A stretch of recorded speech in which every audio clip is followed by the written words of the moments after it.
तो क्लाउड चर्चा में आज हम स्टार्ट करने वाले हैं एक और नया मॉड्यूल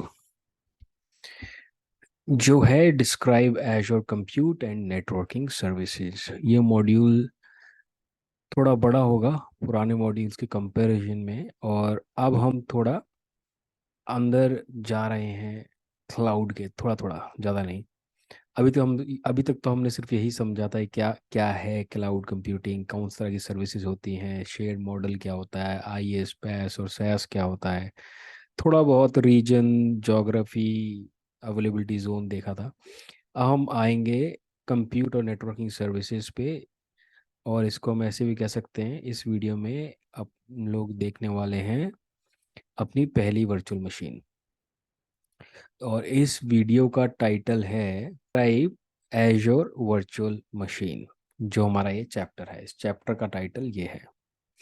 तो वर्चुअल मशीन को हम कैसे डिस्क्राइब करें? वेल, इसको डिस्क्राइब करने का बड़ा सिंपल सा तरीका है। ये वर्चुअल मशीन ही होती है। इससे कोई फर्क नहीं पड़ता वो क्लाउड पे रन हो रही है या आपके ऑन प्रेमिसेस पे रन हो रही है या आपके लोकल लैपटॉप पे आपने हाइपरवाइजर डाल रखा है या वर्चुअल बॉक्स डाल रखा है, वर्चुअल मशीन रन हो रही है। तो ये नॉर्मल वर्चुअल मशीन होती है।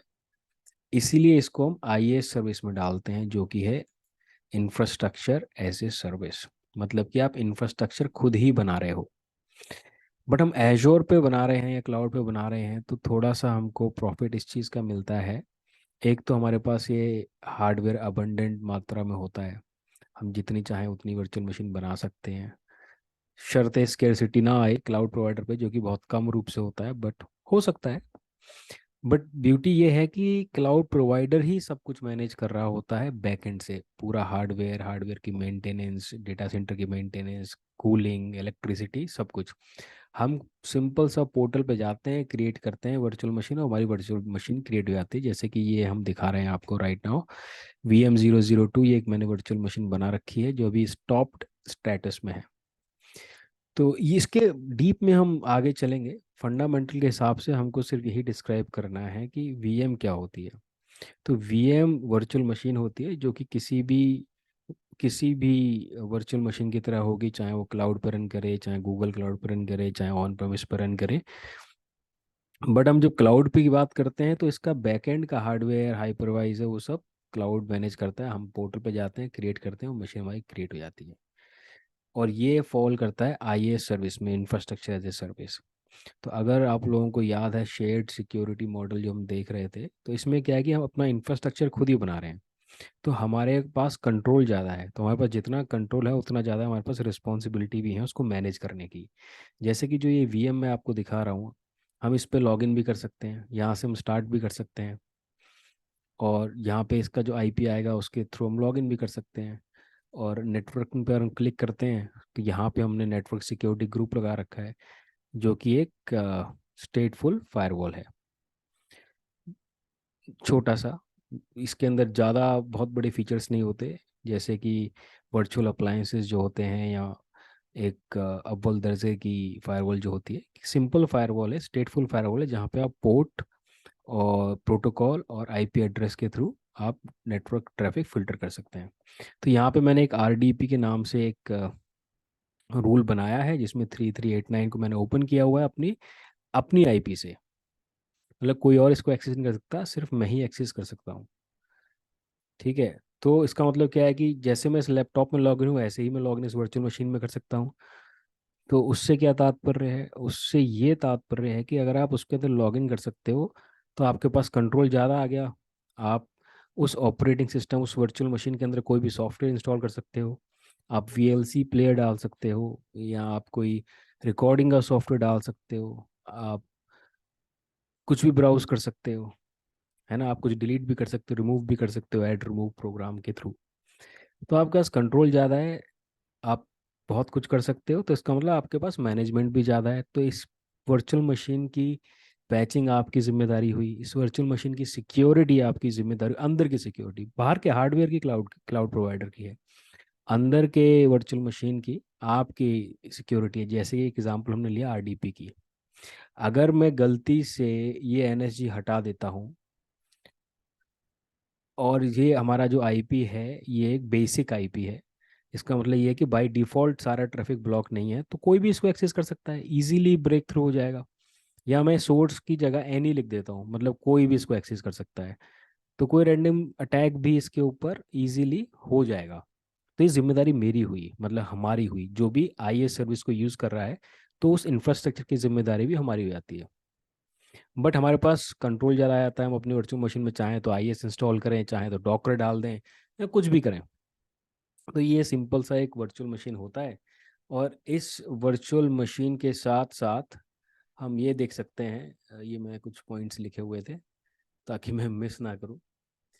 तो मैनेजमेंट तक तो हमने कर लिया, हाँ राइट। अब जो ये वर्चुअल मशीन है, इसके साथ साथ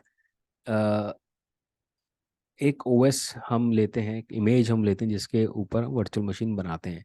जैसे कि अगर हम इसकी बात करें, ये virtual machine 20 Windows virtual machine है। क्योंकि ये अभी शट डाउन है, तो जो एजोर का एजेंट है वो सारी इन्फॉर्मेशन यहाँ पे नहीं दे रहा है। नहीं तो आपको वो भी पता चल जाता है कि ये कौन सा ऑपरेटिंग सिस्टम है इसका, वो सारी इन्फॉर्मेशन आ जाती है। बट मैं आपको बता रहा हूँ, ये मेरी वर्चुअल मशीन है, ये 16 सर्वर है आई गेस।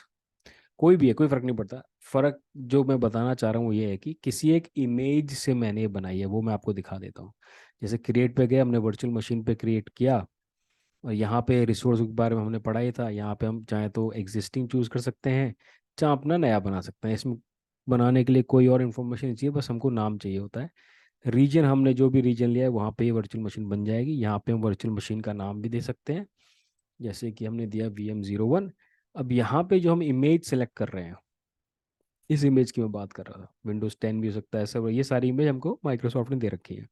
बट हमारे ऊपर कोई ऐसा नियम नहीं है कि हम कोई अपनी कस्टम इमेज यूज़ नहीं कर सकते। हम अपनी भी कस्टम इमेज बना सकते हैं और उसको भी यूज़ कर सकते हैं वर्चुअल मशीन बनाने के लिए। बट क्लाउड है जो आपको बहुत सारी बेनिफिट्स हैं, उनमें से एक ये है कि यहाँ पे ऑलरेडी बहुत सारी इमेजेस हैं बनी हुई, आप उनको ले सकते हो। आपको सीक्वल सर्वर मिल जाएगा विंडोज़ के ऊपर डला हुआ ऑलरेडी, तो आपको विंडोज़ लेके उसके ऊपर सीक्वल इंस्टॉल करने की आवश्यकता नहीं है। लाइसेंस की भी इंफॉर्मेशन आपको सब उसी के VM इमेज के साथ ही आ जाएगा, आपको अलग से लाइसेंस परचेज करने की भी जरूरत नहीं है। तो आप कस्टम इमेज से भी बना सकते हैं VM, और अपनी इमेज से भी बना सकते हैं VM, और मार्केट प्लेस से भी बना सकते हैं। और ये है हमारा इमेज वाली कहानी। ठीक है, और यहाँ पे साइज़ आ जाती है कि आपको कितना CPU चाहिए, कितना मेमोरी चाहिए। जैसे कि छोटी VM चाहिए तो एक CPU ले लो, बड़ी चाहिए तो 4 CPU ले लो, 16 GB की मेमोरी आ रही है उसके साथ। तो VM के अंदर और भी बहुत कुछ है, बहुत कुछ है, बहुत डीप डाइव जा सकते हैं। अब बहुत सिंपल भाषा में अगर मैं अब बताऊँ, माइक्रोसॉफ्ट डॉक्यूमेंटेशन में कम से कम 1000 पेज का डॉक्यूमेंटेशन है सिर्फ VM के ऊपर। बट हम लोग 900 में है, फंडामेंटल्स में, तो बहुत ऊपरी लेवल से देख रहे हैं, हम खाली डिस्क्राइब कर रहे हैं वर्चुअल मशीन को। अदरवाइज हम और अंदर घुसने लगे तो बहुत कुछ इन्फॉर्मेशन आएगी। और जो पोर्ट रूल्स की मैं बात कर रहा था, वही NSG से जाके ओपन कर देगा ये। ठीक है, जैसे कि हम बात करें, यहाँ पे एक स्पॉट इंस्टेंस भी आ जाता है, यहाँ पे सिक्योरिटी टाइप भी आ जाता है, अवेलेबिलिटी ऑप्शन मैंने खाली अवेलेबिलिटी जोन देखा था, सेट भी समझा था, सेट को और डीप में समझ समझ सकते हैं, जहाँ पे हम अपडेट डोमेन और फॉल्ट डोमेन के बारे में पढ़ेंगे, बट ये सब आगे पढ़ेंगे, अभी तुमको सिंपली डिस्क्राइब करना है वर्चुअल मशीन। स्केल सेट में क्या होता है, स्केल सेट में आइडेंटिकल वर्चुअल मशीन बन जाती है लोड बैलेंसर के पीछे। और ये आपको हॉरिजॉन्टल स्केलिंग जो हमने देखा था उसमें हेल्प करता है। ये जब लोड आया तो एडिशनल मशीन ऐड हो गई, लोड गया तो जो एडिशनल मशीन ऐड हुई थी वो डिलीट हो गई। तो एक ऑटोमेशन है स्केलिंग के लिए, ये आपके एप्लीकेशन का लोड बैलेंस कर सकता है और मैनेज कर सकता है, और स्केल इन और आउट के थ्रू आपका कॉस्ट भी सेव कर सकता है। और इसमें बहुत सारी चीज़ें हमारा क्लाउड प्रोवाइड कर देता है। जैसे कि आपको स्केल सेट बनाना है, उसके अंदर ऑटोमेटिक लोड बैलेंसर बन जाएगा आपको। आप खुद भी चूज़ कर सकते हो कंडीशन बाय विच ये स्केल इन हो या आउट हो, और ऑटोमेटिक भी कर सकते हैं, जैसे भी होता है। ये सब हम आगे डीप डाइव देखेंगे। ठीक है, ये हमारा कस्टम इमेज हो गया। VMS के बारे में हमने देख लिया, वर्चुअल मशीन के थोड़ा सा देख लिया। अब आगे देखें तो बेसिक इन्फॉर्मेशन में ये सारी वर्चुअल मशीन से रिलेटेड है। डिस्क ये हमारी स्टोरेज से रिलेटेड हो जाएगी, इसमें हम प्रीमियम डिस्क भी ले सकते हैं, स्टैंडर्ड भी ले सकते हैं, जो कि हम स्टोरेज में पढ़ेंगे।